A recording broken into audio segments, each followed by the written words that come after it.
happy that Africans are rising up. Yes, Africans are rising up. The few intelligent ones are rising up. Against who? Not if I say the Western world, I'll be generalizing. The European, few African leaders are rising up against European. And the question is, who made European an advocate for Africans? You see, this was what they did during the scramble and petition for Africa. They were in Europe discussing how they were going to share Africa. And that was exactly what they did among themselves, without taking into cognizance the African point of view. Do the African really want to be divided or submerged together? It is that division and submerging of countries together that is one of the problems with Africa. Take Nigeria, for example. 3 countries, 3 people with different cultural backgrounds are merged to form one country. Remember, it was the Northern Protectorate and the Southern Protectorate. And Lord Logard said it clearly in the notes, a letter that he wrote to the Queen, that for administrative purposes, we must merge the North and the South. That was the reason why Northern Nigeria and Southern Nigeria were merged together, to make it easy for the British to rule. British has always, or the European has always think about selfish interest when it comes to Africa. Whatever decision that they take about Africa is for their own selfish interests. For example, African countries, about 14 of them, were using the French currency, while French was using European currency. French was using Europe, but she insists that Africans must use our currency, while in Europe she was using Europe. Say, for example, America. The funny thing is that it's the black that they are pushing forward. Condoleezza Rice was the one that started it, came to Africa preaching that Africa must accept homosexual, that Africa must accept the gay life of some certain people, that we Africans have to accept, have to inculcate, have to receive, have to induce gayness or gayish life into the African culture, because that is part of the Western world, and they don't care if that is not part of our culture. No. Everything is about the interests of European, and that is why I am bitter, I am annoyed, and I'm asking the question: European, who made you an advocate for Africa? What is the yardstick that you are speaking for Africa? You might say we are more civilized more than Africa. That's a lie.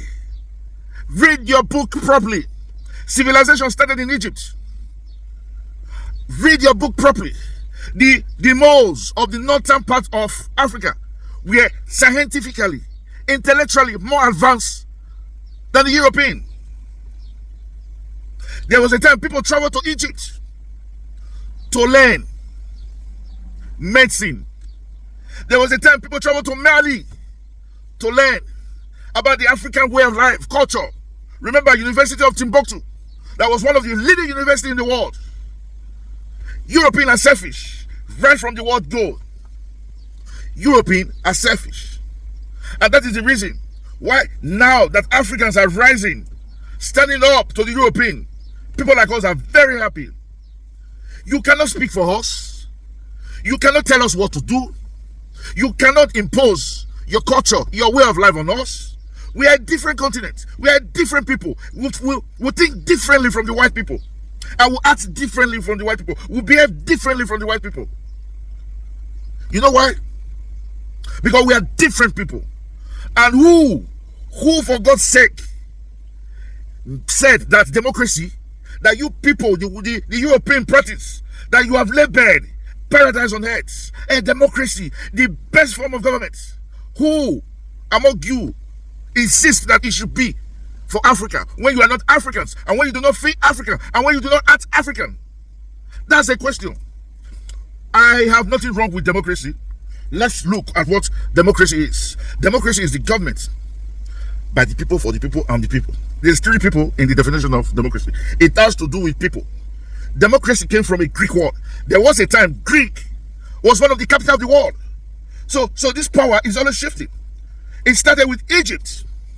Later, the power now shifts and went to other areas, like the Persian. The Persian used to be one of the superpowers in this world. Then you have the Greek. Then you have the Romans. Before later, because of the Industrial Revolution, Britain or United Kingdom became a superpower too. Later, it moves to America, United States of America. So there also was a time, economically, many centuries back, we hear of the Great Kingdom of China. We also hear of the Great Kingdom of Turkey. So the power is always moving. Back to the definition of democracy. It's a Greek word that means, demo means people, kratos means power. In other words, democracy is giving power to the people. We can therefore define it like giving power to the people. The people now have to find a representative, because all the population cannot be at the helm of affair. They have to find a representative, and they vote. A vote is made for that representative. So it's a system of government where political power is vested in the people by election or by electoral practices. But the question we are asking now, first of all, how on earth did Europeans now think that what is good for them, democracy is good for them? We agree. It's also good for us. Why on earth do they think so? Just as America is pushing this gay attitude. I am nothing against gay people, but it is un-African. We African, it is not in our culture. We despise it. We hate it. It is not in our culture. That's the reason why we are saying no to America. It's part of your culture. Take it with you and let Africa be. So what we are saying now is, why is it that America is one of the highest countries in the world that is preaching this democracy all over the world, while Europeans are also with him too? So the question is, who decide what is good for Africa, if not Africans? That is the question we're asking you. Democracy, let us assume democracy is good, but the process to which a country gets democracy is through electoral processes. Then the question is, how many countries in Africa can successfully boast of conducting a free and fair election? Remember, Africa will believe that might is right. Funny enough, that is part of our culture. Might is right. That is why when you have a king, when you have a royal father, whatever decision he takes is binding on its subjects. Nobody has a voice to say yes or no. And everybody accept, everybody come together and work with that king. That is how it is in our culture. We believe that when you are mighty, then you are right. Some people might say it is wrong, but it's working for us. It is working for us. So the question we are asking, this process, this electoral process, how many African countries have successfully done a free and fair election? First of all, the women, the percentage of the women that comes for this electoral process are extremely few. The women, because our African culture does not even give chance for the women. That is how our culture is. That is what we believe. Even when you call the women out, they will tell you, say, no, let the men go first. Because that is our culture. Then you discover that youths cannot even come out. Because for you to come out for electoral processing, you need to be rich. You need to be able to influence a lot of people. Not like the Western world, where everything is done by the state and your party. You really don't need to do much. But yeah, people sell their resources, sell houses, sell cars to run for even a councillor. which is one of the cheapest tickets of electoral position that you can buy. So why I am making this video is to call out the Westerner, that's the European and America. Please leave us alone. Let us be. What is good for you might not be good for us. You have passed through these processes. There was a time in European we were more barbaric than what we have in Africa now. There was a time, read your history, it was all war. Say country like United Kingdom were spending their resources to build ship to go attack neighboring countries. That was how it was in European. European were more cruel and cruel than they are now. So that is why we are letting them let us be. Leave us alone. Let us develop a system that is good for us. If it's a military form of system, fine, let it be. I'm making this video now because of what the European and America have launched Operation Scorpion against Abraham Traore. They want to see him dead or removed as the president of Burkina Faso at all costs. That is information reaching us. And that is why we are making this video. To tell European, if democracy is good for you, what gives you the impression that it will be good for Africans? We have multiple reasons to believe it will not be good for us. Because we are not like you. We don't think like you. Our culture is not the same thing like you. And that is why we are making this video. You see, ECOWAS, instead of supporting Abraham Traore to say, fine, since you've decided to go this path, we wish you all the best.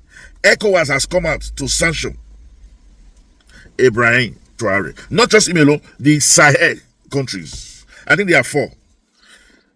Mali, Burkina Faso, Niger, and Chad. These are the Sahel nations. They have decided to form their own union to trade with each other because they believe they have a peculiar problem. Since the ECOWAS don't want to see reason with them, they should be left alone. And thank God, we are beginning to see results. We'll begin to see results, especially in Burkina Faso. The Burkinabés are happy. The gold reserve, like what Abraham Traore said, before now they never had gold reserve. It was the French that has the gold reserve of Burkina Faso. For the first time, they now have their gold reserve and they are using it. He has given all citizens free education, free health. He is more like a socialist kind of government. So that is the more reason why we are making this video. I pray that my voice reach the White House, reach Brussels, and let them know who made you an advocate for democracy for Africa. You are not Africans. You shouldn't be making decisions for Africa, just as you do in the scramble and petition for Africa.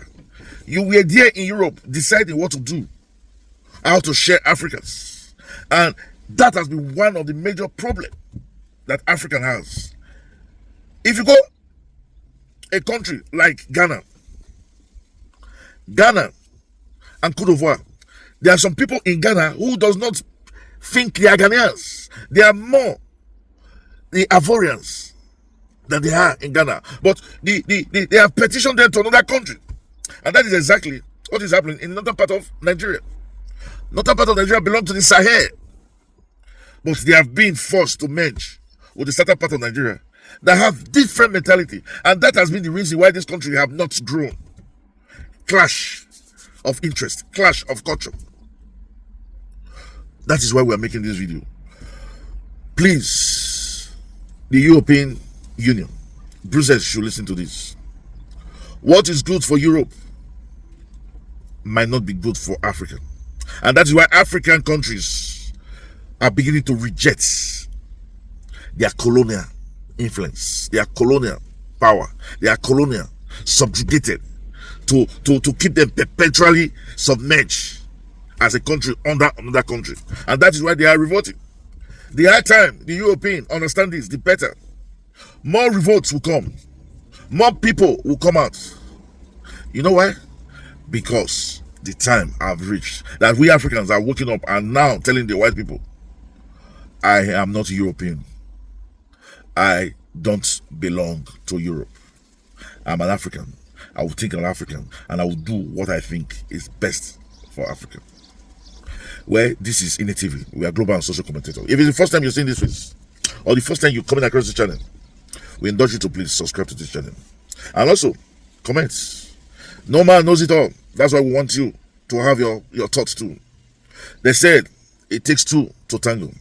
And for our returning subscribers, we say thank you, thank you, thank you. Remember, we love you, but God love you most. As it is in this culture, we'll catch you when we make another video. Until then, we'll say chooks, ciao, adios, au revoir, hasta la vista, or finishing, bye-bye.